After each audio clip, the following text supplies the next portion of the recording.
Right, hello everybody. Quite a few changes going on in the garden, actually. Huge changes. I've only been away for a day, but the tree surgeons are in. So you might remember that apple tree I was talking about. It's gone. It's gone. Yeah, it was here. Now it's just don't know how I did that. Whoa! Yeah, I don't know, that might work on camera now. A couple of little spins. I've got a new selfie stick because the other one used to run out of battery after about 2 minutes, and I talk for a lot longer than that. So yeah, there was a yew tree here, an Irish yew, and I've taken that out. Let me see if I can get, oh yeah, there you go. So I've taken that out. There was huge deliberation over that one because it was, I don't know, it was just a bit oppressive and it was blocking the view of the front of the house. And anyway, Kath, my wife, didn't really like it, and it is a massive thing taking out a tree. But you can't design a garden around a tree you don't really like. So that one's gone, and that's all been chipped up. This apple tree I talked about, the apple tree was actually dead and had a big rose growing in it. So the apples come out. Let me see if I can tilt down. Yep, there's the apple. This rose, they've done a really good job of cutting that back. But yeah, I need to find some sort of solution because I'm pretty sure it's a rambling rector. And rambling roses with that much root and that mature are going to really bounce back. So this year it's going to spring up. A couple of very low branches have come down on trees in the woodland just to make it a little bit easier to walk through and under and experience. Today we've had all sorts of weather thrown at us. Serious amount of rain, hail a few minutes ago. I hid inside for that. And now we've got a little bit of sunshine, which is nice. And the guys are really getting on with it.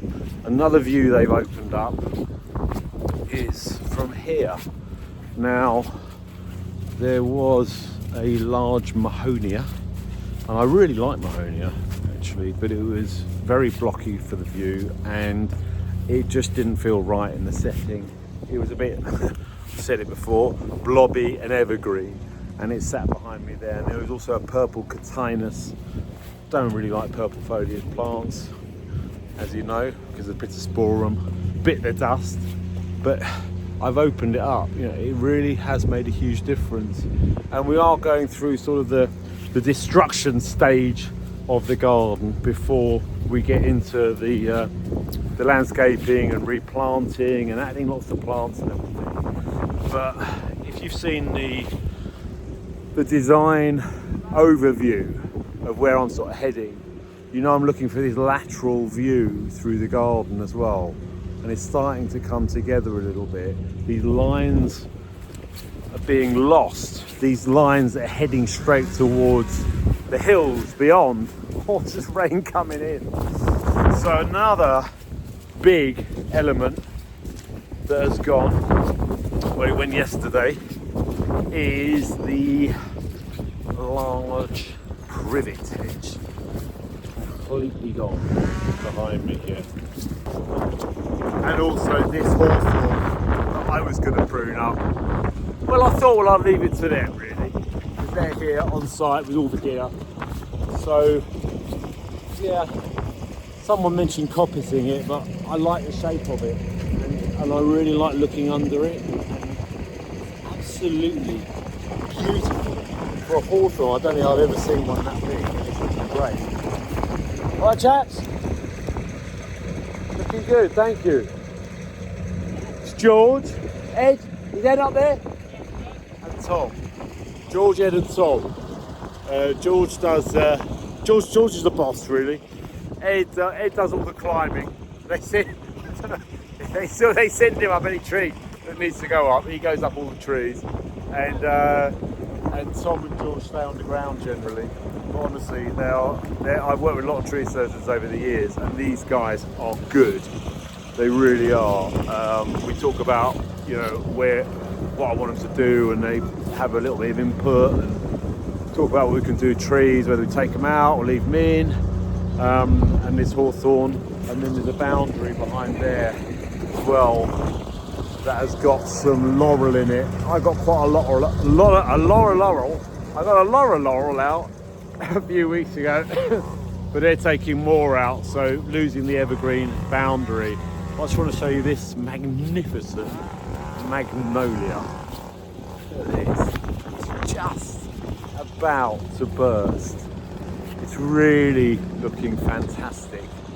Sorry about the chipper noise. It should be one of those sort of quiet, calm, contemplative moments, and it's just opening out. Look at this, absolutely. I think it's Magnolia Soulangeana.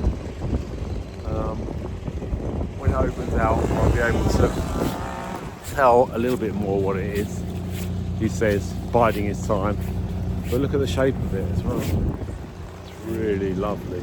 It's so characterful, and now it just feels like it sort of holds that whole spot around it, because there were some apple trees that were slightly confusing the eye, I guess.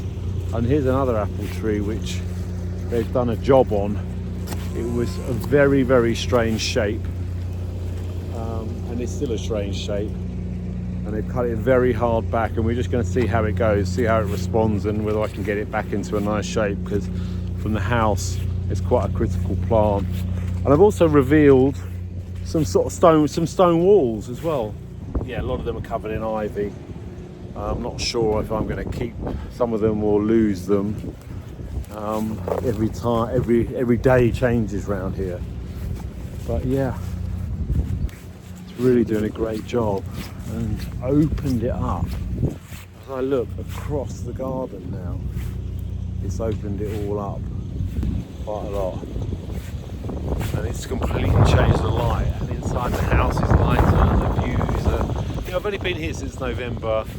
We're now, what are we, 1st of March today, St. David's Day. I won't do my terrible Welsh accent. And yeah, and things are coming on nicely. Oh wow, has it been wet. I mean, there's areas of the garden that looks like it had about 100 sheep trampling through. But anyway, thanks to these guys, things have really moved on.